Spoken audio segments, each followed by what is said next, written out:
اعوذ باللہ من الشیطان الرجیم بسم اللہ الرحمن الرحیم الحمد للہ الذی له ما فی السماوات وما فی الارض وله الحمد فی الآخرة وهو الحکیم الخبیر یعلم ما یلج فی الارض وما یخرج منها وما ینزل من السماء وما یعرج فیها وهو الرحیم الغفور۔ سورہ سبا کی پہلی دو آیات۔ یہ سورہ مبارکہ ترتیب قرآن کے لحاظ سے 34ویں سورہ ہے۔ 6 رکوع 54 آیات پر مشتمل ہے۔ اس سورہ مبارکہ میں بھی قرآنی دعوت کے 3 بنیادی اصول توحید، رسالت اور قیامت پر بحث کی گئی ہے۔ الحمدللہ، تعریف اللہ ہی کے لیے ہے، الذی لہو، جس کے لیے ہے، ما فی السماوات، جو کچھ آسمانوں میں، وما فی الارض، اور جو کچھ زمین میں ہے۔ تمہید میں اللہ تعالیٰ کے ہی شکر کی طرف دعوت دی گئی ہے کہ زمین و آسمان میں جو کچھ ہے اس کا مالک حقیقی اللہ سبحانہ و تعالیٰ ہی ہے۔ دنیا میں انسان کی زندگی ایک محدود عرصے کے لیے ہے۔ اس عرصے میں اسے کچھ دیا جاتا ہے، چاہے وہ مال کی صورت میں ہو، آل اولاد کی صورت میں ہو، اختیارات کی صورت میں ہو، لیکن یہ تمام کی تمام چیزیں اس کے پاس عاریتاً ہی ہوتی ہیں۔ اگر ہم غور کریں تو تقریباً 100 سال پہلے دنیا میں جتنے بھی ملکیت کے دعوے دار تھے تقریباً سبھی ختم ہو چکے ہیں، ان کا وجود تک باقی نہیں رہا۔ آج ہم لوگ یہی سمجھ رہے ہیں کہ یہ ہمارے گھر ہیں، ہماری ملکیتیں ہیں، ہماری زمینیں ہیں، ہماری فیکٹریاں ہیں، ہمارے عہدے ہیں، ہماری کرسیاں ہیں، ہمارے اقتدار ہیں، ہمارے اختیارات ہیں، لیکن چند ہی اشروں بعد ان مدعیان ملکیت میں سے کوئی باقی نہیں رہے گا۔ اس بات کو قرآن مجید میں بارہا دہرایا گیا ہے کہ لہو ما فی السماوات و ما فی الارض، کہ زمین و آسمان میں جو کچھ ہے وہ اللہ ہی کی ملکیت ہے۔ اور کلمہ حمد کا خاص تعلق شکر کے ساتھ بھی ہے، تو اشارہ اس طرف بھی ہے کہ جو کچھ اللہ کی ملکیت میں سے تمہیں ملا ہوا ہے، اس نے تمہیں نواز رکھا ہے، اس پہ اللہ کا شکر ادا کرو۔ انسان پر جس کا بھی کوئی احسان ہو اس کا ممنون اور شکر گزار ہونا چاہیے، اور جو شخص بھی اپنے محسن کا شکر گزار نہیں ہوگا وہ لعیم اور کمینہ ہوتا ہے۔ تو اس لیے انسان پر تمام کی تمام نعمتیں اللہ کی طرف سے ہیں، لہذا ہر لمحے اسے اللہ کا شکر گزار رہنا چاہیے۔ ایک طرف تو انسان اس بات کو تسلیم کرتا ہے کہ چاند، سورج، زمین، ہوا، پانی، مٹی، پھول، گل، گلشن، صحرا و ریگستان، بارش کا برسنا، زمینوں سے کھیتوں کا نکلنا، یہ سب اللہ کی عطا ہے۔ مشرکین مکہ بھی اس بات کا اقرار کرتے تھے، لیکن جب حمد اور شکر کی بات آتی تو اللہ کے بجائے ان معبود باطلہ کی تعریف کرتے جنہیں انہوں نے بنا کر رکھا ہوا تھا۔ وَلَهُ الْحَمْدُ، اور اسی اللہ کے لیے تعریف ہے، فی الآخرہ، آخرت میں بھی۔ تو دنیا میں بھی تمام تعریفیں اسی کے لیے ہیں، اور آخرت میں بھی اسی کی تعریف ہوگی۔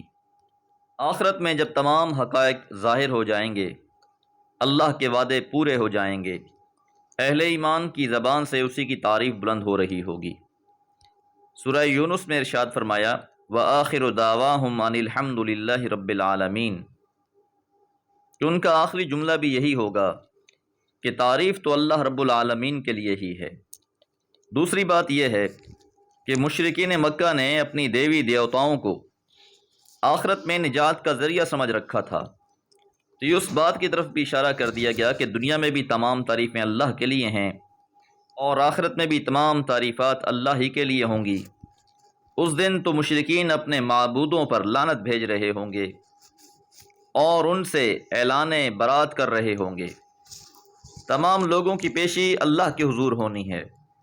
سورہ قصص میں ارشاد فرمایا، لہ الحمد فی الاولی والآخرہ وَلَهُ الْحُكْمُ وَإِلَيْهِ تُرْجَعُونَ، کہ اللہ ہی حمد کا حقدار ہے دنیا میں بھی اور آخرت میں بھی، اور اسی کے اختیار میں تمام معاملات کا فیصلہ ہے اور اسی کے آگے پیشی ہونی ہے۔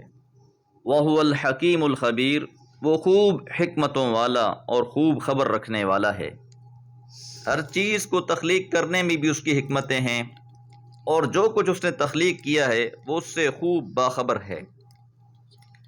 وہ ایسا باخبر ہے، یعلم، جانتا ہے، ما یلج فی الارض، جو زمین میں داخل ہوتا ہے، وما یخرج منہا، اور جو اس میں سے نکلتا ہے۔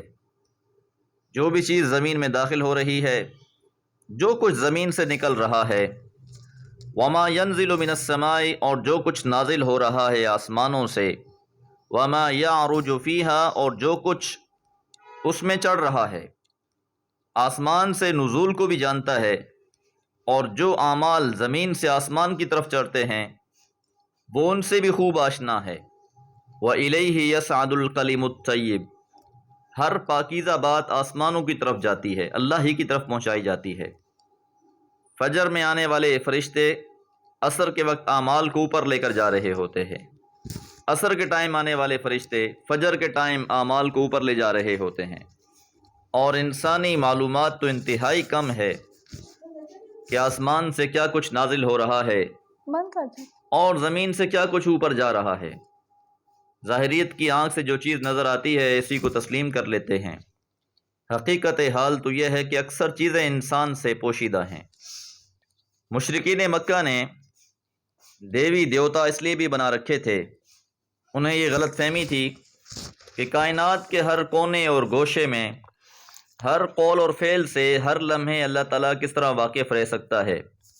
ان کے تصور کے مطابق اس کائنات کے مختلف حصوں میں انہوں نے الگ الگ دیوتاؤں میں تقسیم کیا ہے، جو ان کی ضروریات سے بھی آگاہ ہیں اور وسائل مہیا کرنے پر قادر بھی ہیں۔ اسی طرح وہ جنوں کے بارے میں یہ سمجھتے تھے کہ یہ آسمان سے خبریں لے کر آتے ہیں، لہٰذا جنوں کی بھی پرستش کی جاتی۔ فرشتوں کو شفاعت کرنے والا سمجھ کر ان کو دیوتا کا درجہ دے دیا گیا، انبیاء اور صالحین کے مجسمے بنا کر رکھ دیے گئے۔ تو یہاں یہ وضاحت کر دی گئی کہ تمام کے تمام معاملات سے اللہ تعالیٰ خوب آشنا ہے، وہ خبیر ہے، اپنے علم سے اس نے ہر چیز کا احاطہ کر رکھا ہے۔ وَهُوَ الرَّحِيمُ الْغَفُورُ، وہ بہت رحم کرنے والا بھی اور بخشنے والا بھی ہے۔ تو جو شخص بھی اس کی طرف رجوع کرے گا وہ بہت رحم فرمانے والا ہے، درگزر فرمانے والا ہے، خطائیں معاف فرمانے والا ہے۔ دعا ہے اللہ تعالی ہم سب سے بھی عفو درگزر کا معاملہ فرمائے۔ وما علیہ الا البلاغ۔